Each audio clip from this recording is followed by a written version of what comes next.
हे guys welcome to my blog जिसका नाम आहे केडी ब्लॉग्स. तर गाईज मी आलेलो गावाकडे दीदीचं लग्न नसल्यामुळे आणि आता आम्ही चाललो आहे सकाळी 8 वाजले आणि आम्ही चाललो आता क्रिकेट खेळायला.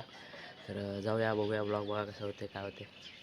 तर गाईज आम्ही आलो आता क्रिकेट खेळायला. हे आमचं ग्राउंड आहे बघू शकता तुम्ही. तर आता चला थोडी गाईज बॉलिंग वगैरे कर.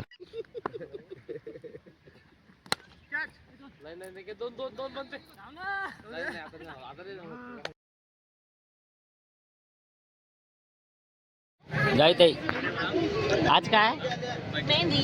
आज मेहंदी यांचा डोसा आलाय. ए थांबा ना, एक एक वेगवेगळं आहे ना. गाईज आम्ही आलो शेतात. हे इकडे कापूस लागले.